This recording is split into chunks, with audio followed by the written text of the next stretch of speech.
অদিত্রি art চ্যানেলে সবাইকে স্বাগত। ভ্রমণপ্রিয় বাঙালিদের দীঘা, পুরী, দার্জিলিংয়ের পর পরবর্তী ডেস্টিনেশন বিশাখাপত্তনম এবং ভাইজ্যাক হয়ে দাঁড়িয়েছে। আজকে এই ভিডিওর মাধ্যমে আমি বিশাখাপত্তনম এবং ভাইজ্যাক ট্যুর সম্বন্ধে মজার ছলে কিছু অভিজ্ঞতা শেয়ার করব। বন্ধুদের কাছে অনুরোধ, ভিডিওটি স্কিপ না করে ধীরে ধীরে দেখুন, অনেক কিছু জানতে পারবেন। ভাইজ্যাক যাওয়ার জন্য আমাদেরকে নামতে হবে বিশাখাপত্তনম স্টেশনে। সেক্ষেত্রে হাওড়া, শালিমার বা খড়গপুর থেকে অনেক ট্রেনই সাপ্তাহিক বা প্রতিদিনের হিসাবে চলে, যে কোনো একটি ধরলেই হবে। আমরা ধরেছিলাম 08507 শালিমার বিশাখাপত্তনম স্পেশাল ট্রেন, যেটি প্রতি বুধবার চলে।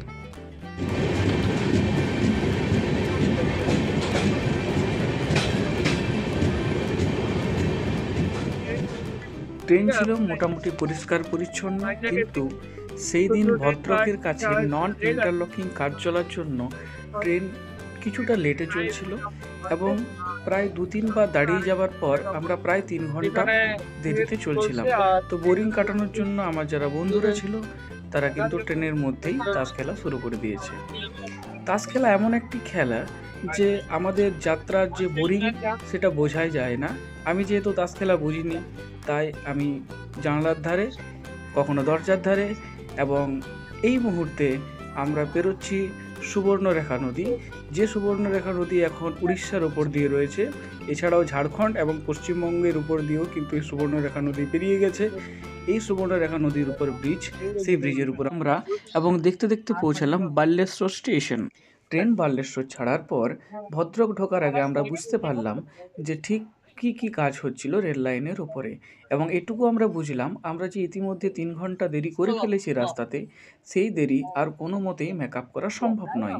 সুতরাং আমাদের আনুমানিক পৌঁছানোর সময় ছিল রাত 9টা, কিন্তু সেটা মনে হচ্ছে রাত 12টা বা তারও কিছু পরে হতে পারে।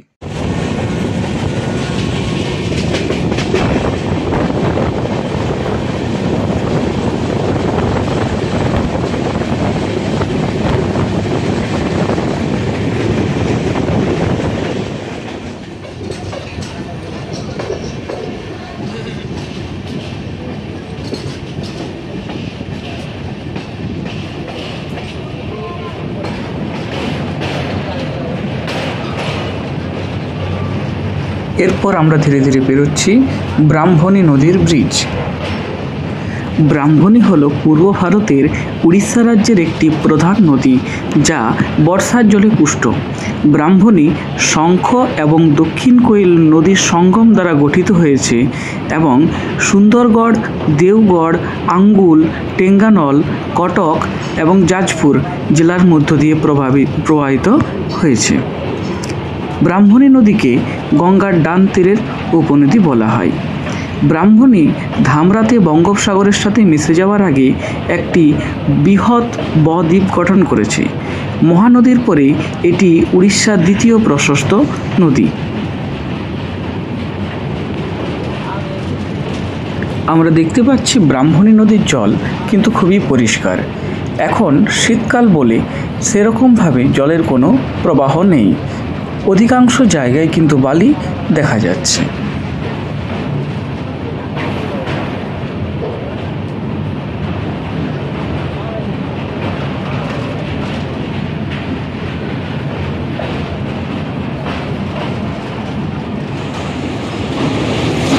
দেখতে দেখতে সন্ধ্যা হয়ে এলো এবং কটক ঢোকার ঠিক আগেই আমরা দেখলাম উড়িষ্যার সবথেকে বড় নদী মহানদী।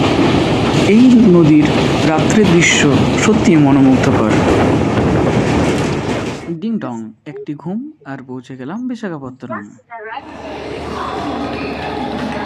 ভোর তখন আনুমানিক 4:45। বাইরে বেরিয়ে দেখি বৃষ্টি হয়েছে, কিন্তু সত্যি কথা বলতে সেরকম কিন্তু ঠান্ডা একেবারে গায়ে লাগেনি। ঠান্ডা নেই বললেই চলে, বলতে গেলে একটা মনোরম পরিবেশ। সত্যি কথা বলতে বৃষ্টির পর যেন আবহাওয়া বেশি আরামদায়ক হয়ে উঠেছে। আমাদের মধ্যে 14 জন অ্যাডাল্ট এবং 4 জন বাচ্চা ছিল, সেই জন্য আমাদেরকে 2টো টভেরা গাড়ি বুক করতে হলো। ভোরবেলা হলেও রাস্তা কিন্তু পুরোপুরি ফাঁকা ছিল না, চোখে পড়ার মতো এদিক সেদিক দু একটি লোক দেখা যাচ্ছিল এবং আমরা ধীরে সুস্থে এগিয়ে চলছিলাম আমাদের হোটেলের দিকে। আমরা দি সেন্ট্রাল স্যুট হোটেলে 1 মাস আগে থেকে অনলাইনে মেক মাই ট্রিপ অ্যাপ্লিকেশন থেকে 7টি রুম বুক করে রেখেছিলাম।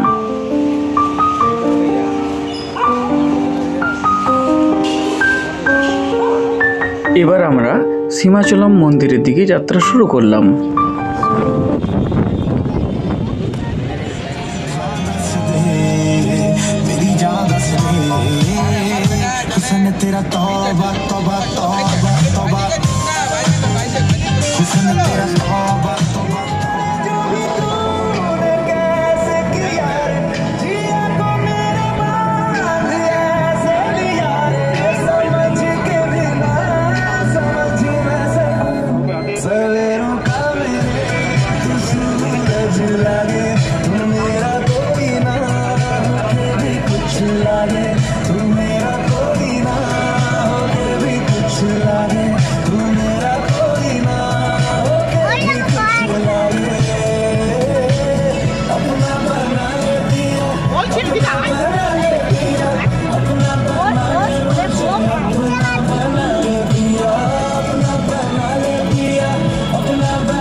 ফাইনালি আমরা পৌঁছালাম সীমাচলম মন্দিরে।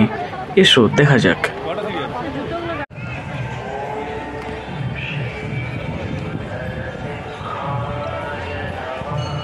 বিশাখাপত্তনম শহরে সমুদ্রপৃষ্ঠ থেকে 300 মিটার উপরে অবস্থিত সিংহচালম পার্বত্য রেঞ্জে অবস্থিত এটি একটি হিন্দু মন্দির। এটি ভগবান বিষ্ণুকে উৎসর্গ করা হয়েছে, যিনি সেখানে বরাহ নরসিংহ নামে পূজিত হন। 13 শতকে পূর্ব গঙ্গার রাজা নরসিংহদেব প্রথম নির্মাণ করেন এই মন্দিরটি। মন্দিরে ঢোকার পথে বাম দিকে এই রাস্তা দিয়ে লাইন দিয়ে মন্দিরে প্রবেশ করতে হয়, কিন্তু মনে রাখবেন এই মন্দিরে মোবাইল কিন্তু একেবারে অ্যালাউ নেই।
যেহেতু সীমাচলম মন্দিরের ভেতরে মোবাইল বা যে কোনো রকম ভিডিওগ্রাফি বা ফটোগ্রাফি নিষিদ্ধ, সেই জন্য আমরা বিগ্রহের ছবি আপনাদেরকে দেখাতে পারলাম না। তবে আপনি যদি বিশাখাপত্তনম বা ভাইজাগ আসেন, অবশ্যই সীমাচলম একদিন দর্শন করে আসুন। বাই কার সীমাচলম যেতে আপনার সময় লাগবে বিশাখাপত্তনম রেলওয়ে স্টেশন থেকে আধ ঘন্টা থেকে 40 মিনিট, যার দূরত্ব মোটামুটি 20 থেকে 21 কিলোমিটারের মতো। এই ভিডিও শ্যুটটি হচ্ছে যখন আমরা ফিরে আসছি রাস্তাতে, তখন আমরা রাস্তায় দেখতে পাচ্ছি কত ফুলের গাছ। এই ফুলের গাছ কিছুটা ছবির মাধ্যমে আমরা ধারণ করলাম। যদি ভিডিওটি ভালো লেগে থাকে অবশ্যই লাইক, কমেন্ট এবং সাবস্ক্রাইব করবেন। আমাদের সাথে থাকুন, চ্যানেলটিকে সাবস্ক্রাইব করে, এবং আপনার মূল্যবান মতামত অবশ্যই আমাদের জানান। এর পরবর্তী ভিডিওগুলি আমরা খুব শীঘ্রই এই চ্যানেলে নিয়ে আসছি, যেমন Rushikonda beach, Yarada beach, Ramakrishna beach, 3টি মিউজিয়াম, কৈলাসগিরি টেম্পল এবং অন্যান্য ভিডিওগুলি খুব তাড়াতাড়ি এই চ্যানেলে আপলোড হবে। এরপরেই আবার একটা ভিডিও আসবে সম্পূর্ণ আরাকু ভ্যালি নিয়ে, যেখানে আরাকু ভ্যালির যে দৃশ্য সে সমস্ত কিছু এই চ্যানেলের মাধ্যমে আপনাদের কাছে প্রতিস্থাপিত করা হবে। তাই অবশ্যই লাইক, কমেন্ট এবং সাবস্ক্রাইব করে আমাদের পাশে থাকুন। ধন্যবাদ।